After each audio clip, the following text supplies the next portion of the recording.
You are not alone. And now there are two resources that I've put together specifically for your journey.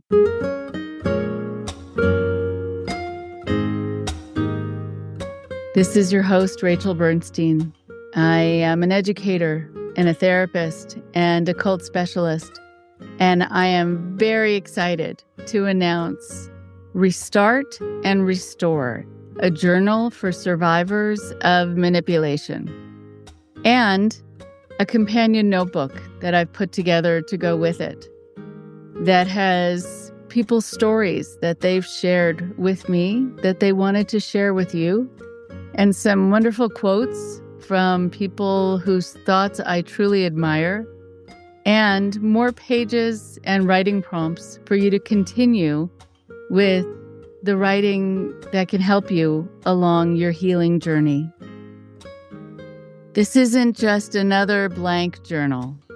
It's a trauma-informed recovery companion, and it offers psychoeducation on the mechanics of manipulation and control and therapeutic writing prompts to explore your history and your strengths, practical exercises that transform insights into some actionable steps, and the freedom to heal at your own pace. You can do it in the time frame that works for you without any judgment or pressure. Whether you joined the organization or the relationship that was controlling as a teen or as an adult, Restart and Restore provides the structure and, I think, validation needed to process your experiences safely. I'm also excited to share, beyond the journal and its companion notebook, that I'm currently working on a second journal specifically for those born and raised in high control groups or high control family units, as their healing journey often involves different and specialized challenges. Restart and Restore and its companion notebook are available now, and you can find the link in the show notes. Thank you very much. I hope it's helpful to you or to someone you love.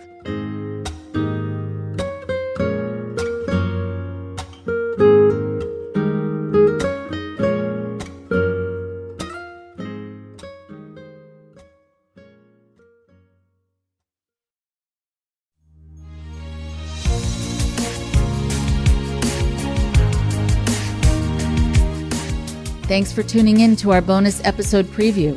This is just a short sample of this week's exclusive Patreon episode. You can hear the episode in its entirety by becoming a member at patreon.com/IndoctriNation, where you'll gain access to all of our exclusive episodes and merchandise.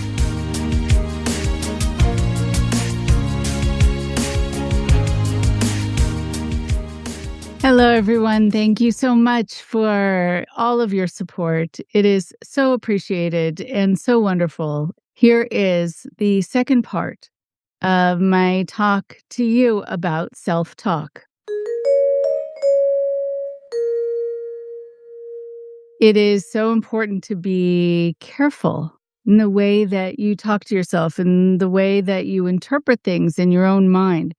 The way you might talk yourself out of feeling okay about something or talk yourself into not feeling okay about yourself.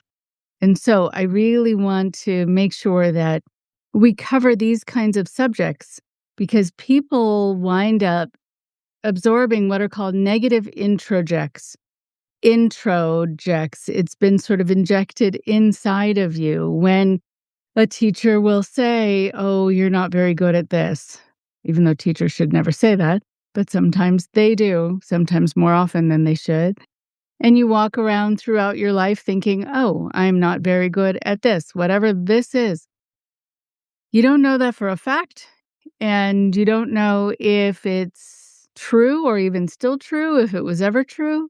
Or I'm not deserving of something good in my life, and joy will always be outside of my reach, or I'm a bad person, so I don't deserve good things. Whatever it is that you say to yourself that sounds so definitive and so sure, review it in your mind and wonder why you just said something in such a definitive, such a sure tone that may or may not be true. When we move on into the next part of our discussion, it is good to talk about these core principles that are for working with things like self-talk. So before we get to the tools, there are these guiding principles that I want to make sure that we cover. One is this idea of safety first. Regulate the nervous system, your nervous system, before you do any kind of heavy cognitive work, before you're about to embark on figuring something out that you really need to figure out, or something that is really bothersome to you, that you're going to be getting into potentially some history or something emotional. Take some deep breaths. Find yourself in a nice quiet space if that's what you want, or in a social space if that makes you feel less isolated and better, whatever it is that you need to help you when you go into these subjects. So again, regulate your nervous system as much as you can, or put music on while you're thinking about these things. Then the next principle is to do what we call externalizing the voice.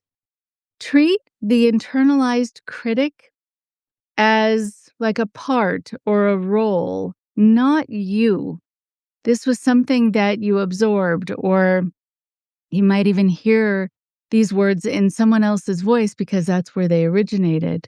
But know that it is this internalized critic, and that means that it might not be accurate, and it doesn't actually define all of you.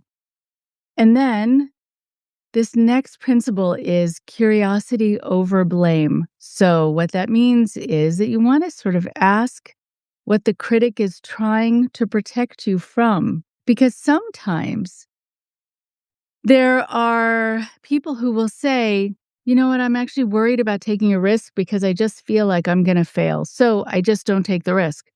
I just don't go out for that part, or I don't try out for the team, or I don't try to even go for the interview at a particular job, because if I get knocked down, if the thing happens that I'm sure is going to happen, which is that I'm not going to get it, I'm going to feel even more devastated. So I'd rather not try.